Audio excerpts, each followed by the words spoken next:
Le tribunal de Mâcon, c'est un beau palais du XVIIIe siècle. Mais lorsque l'on regarde derrière la façade, on se rend vite compte que les services judiciaires n'ont pas assez de place pour travailler correctement.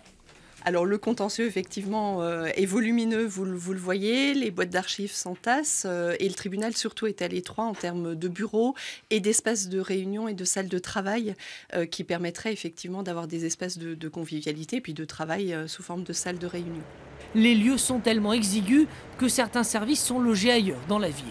Une situation que la municipalité de Mâcon souhaite voir changer en construisant un bâtiment et en réhabilitant l'ancienne maison d'arrêt. C'est une opération qui va tourner autour de 4,5 millions d'euros. Une opération importante. Et une fois que le bâtiment sera construit par la ville de Mâcon, il sera loué au ministère de la Justice.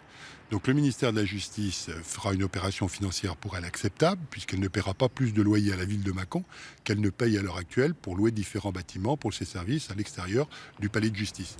Exceptionnellement, nous avons pu pénétrer dans cette ancienne enceinte pénitentiaire.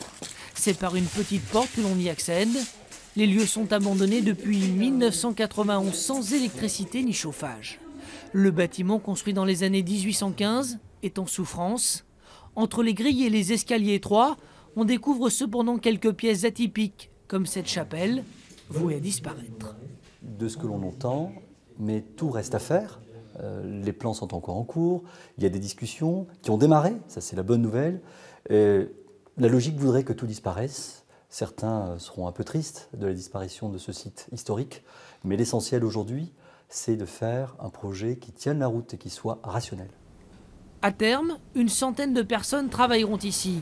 La communauté judiciaire mâconnaise n'attend que cela.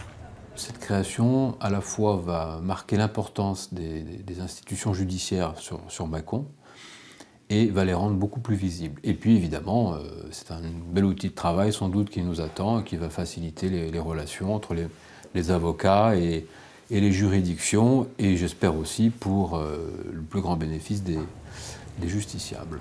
Les premiers coups de pioche sont attendus cette année ou en 2019.